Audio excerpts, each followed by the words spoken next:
好，我是Joanne，我是汉娜。汉娜，听说我们家开箱一个产品没错，是一个很厉害的产品哦，获得2024年的 IF 设计大奖，而且还兼具了很多种功能，像是保暖环保，而且时尚哦，很厉害。科普开箱购，一起开箱聊科普。这件衣服吗？没错，这件白色的衣服呢，它有3个特色：表布、里布、拉链头、拉链齿、拉链织带、车缝线、纽扣、透气防水膜，全部都是使用同一款 PP 材质哦。为什么要用同一款 PP 材质？以后要回收的时候呢，就可以整件拿去回收啦。那第二点呢？PP 它是所有塑胶材质里面最轻的一个原料，所以它穿起来会比棉质还有聚酯纤维都还要轻哦。那第3点呢，它不仅防水，而且快干，然后还能防寒呢。哇，那么多机能衣服到底是怎么做到的啊？这次特别用了元素分析，要来测试它是不是真的是 PP 材质哦。那我们来看一下影片吧。让我们一起开启这旅程，科普开箱购，一同前行，一起开箱聊聊科普，让好奇心带我们旅行，知识的海洋无尽无边，科普开箱购，一起开箱。接下来我们来把衣服挂在这个电子行李秤上面测测看吧。目前是归零的状态。一般的衣服多重呢？0.6公斤，0.2，真的有比较轻哎。重量大对决白方胜，防泼水测试。真的很防水哎。对啊，这根本就跟雨衣一样哎。对啊，完全不会湿哎。现代陶渊明，出淤泥而不染。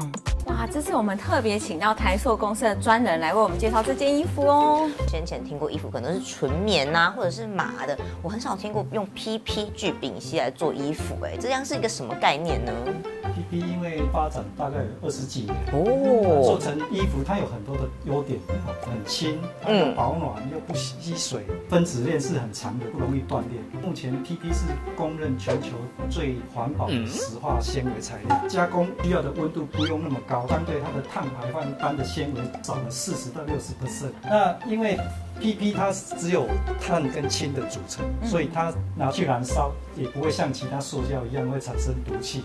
所以它是最不会引起皮肤过敏的材料。所以它是不是也可以拿来做一些比较贴身的？最适合就是拿来做，不管是男性或女性的内衣部分。这种 PP 做的衣服它是生产上有没有什么限制啊？PP 它不易染色这是它受限的地方。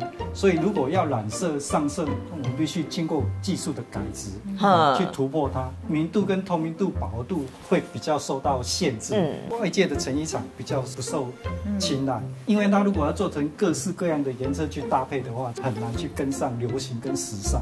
可是我也觉得白色其实也很好看。对啊，现在很流行是啊，真的喜欢白色人就会喜欢白色，像我本身就喜欢开白色的车。那接下来我们再进一步去看 PP 它是不是最轻的尺码。最简单的方式，我们就是用浮力法的方式，把我们市面上的塑胶放进水里面，比较轻的会浮在水上，这个是 PP。真的浮在上面那这个呢？这个是 PET。沉下去，它的底状是比水大，所以它会沉在底下。真的PC 比重也是比水大，所以它也是会沉在底下。专家，我想问一下就是我们常听到的 HDPE 或是 LDPE 这种聚乙烯类的塑胶，是不是也可以拿来做衣服啊？聚乙烯是我们常听到塑胶袋、包装袋、水管、牛奶瓶等等，都是用聚乙烯做的。当然，它也有人做成衣服，但是它做成衣服，它的防水性太高了。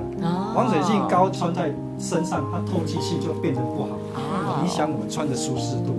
所以说 HDPE 这种材质，其实它比较适合拿来做雨衣雨鞋还有水管、塑胶之类等等的产品。刚刚专员有提到这个 PP 它其中一个优点是保暖嘛，那我们要怎么证明它是真的很保暖呢？我们可以拿那个红外线的体温感测器，在室温下，我们先测量穿的人还没穿的时候的温度。